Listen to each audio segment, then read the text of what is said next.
Shalom Bapak Ibu terkasih dalam Kristus.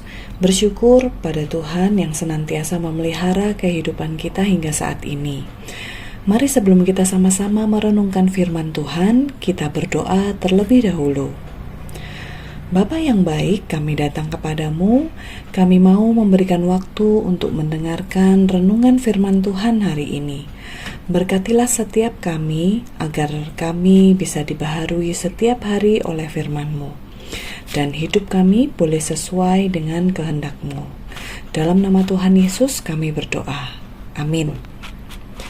Bapak Ibu keluarga damai, hari ini tanggal 24 April 2024, kita akan belajar tentang pencobaan Tuhan Yesus di padang gurun. Nats Alkitab terambil dari Matius 4 ayat 1 sampai 11. Saya akan membacakan bagi kita semua. Demikian. Pencobaan di padang gurun. Maka Yesus dibawa oleh Roh ke padang gurun untuk dicobai iblis.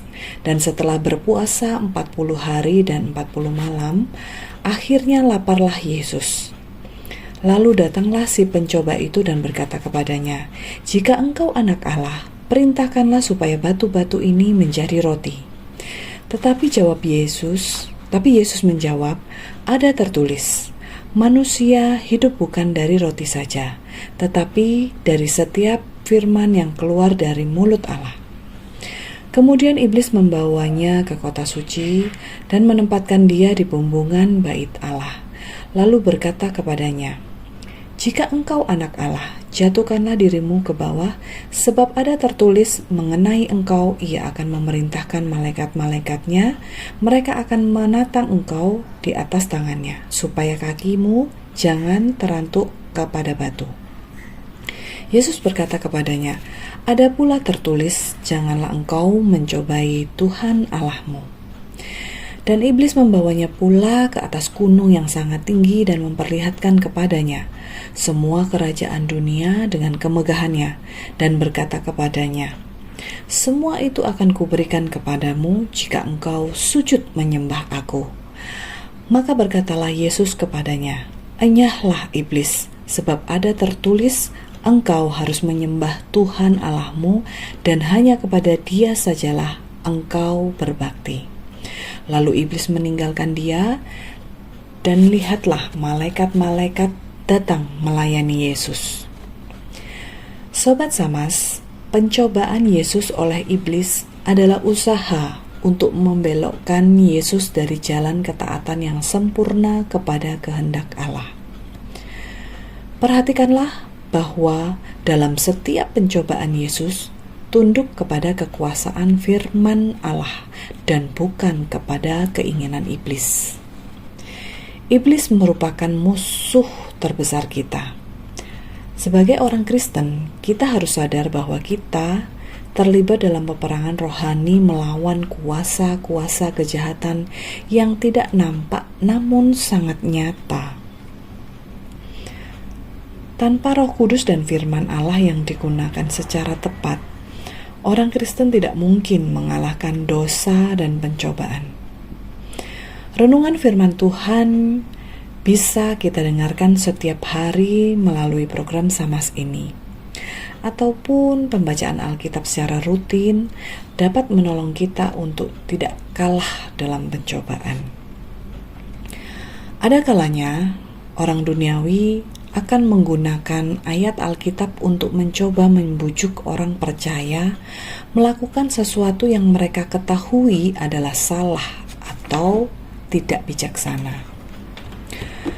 Beberapa ayat di Alkitab, apabila tidak ditafsirkan sesuai dengan konteksnya atau tidak dibandingkan dengan ayat yang lain dalam firman Allah, mungkin tampaknya bersikap mengizinkan kelakuan yang berdosa. Orang percaya harus benar-benar memahami firman Allah dan berwaspada terhadap mereka yang memutarbalikkan Alkitab untuk memenuhi keinginan tabiat berdosa manusia. Pencobaan pertama, di mana Yesus dalam kondisi lapar lapar karena berpuasa 40 hari 40 malam, iblis menantang Yesus untuk mengubah batu menjadi roti untuk memenuhi kebutuhan jasmaninya.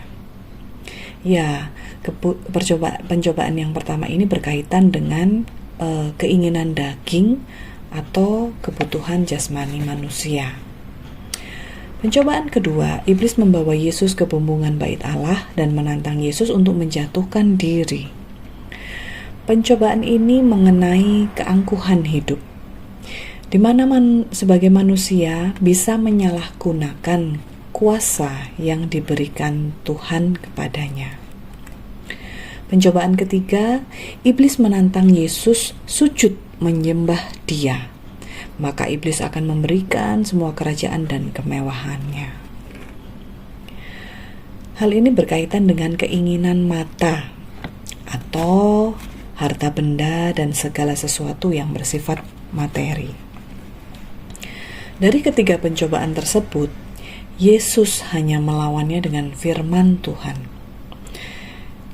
Yesus selalu berkata, "Ada tertulis," dan seterusnya dia menyebutkan firman Tuhan. Bapak Ibu Sobat Samas, seringkali tiga hal inilah yang membuat manusia jatuh dalam dosa, yaitu tentang keinginan daging, penyalahgunaan kekuasaan, dan keinginan mata. Yesus sudah terlebih dahulu mengalami hal ini. Hanya saja ia tidak jatuh dalam dosa. Bapak Ibu, kita terus berjuang melawan dosa.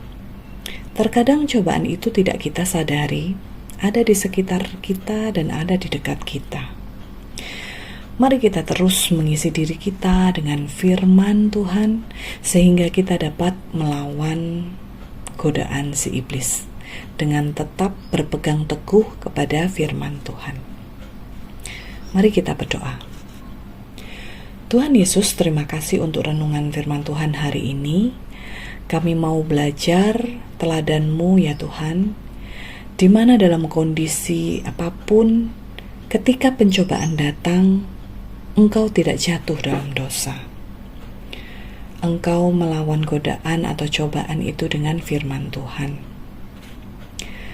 Bapa, ampuni kami jika kami sering lemah dalam pencobaan, bahkan seringkali kami jatuh dalam dosa.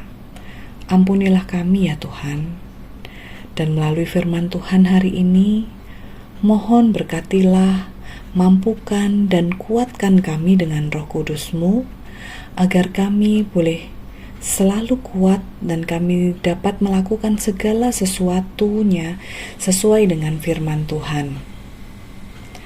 Dalam nama Tuhan Yesus kami berdoa. Amin. Sobat Samas, terus berpegang pada firman-Nya yang adalah kekuatan kita melawan pencobaan. Selamat beraktivitas, Tuhan memberkati.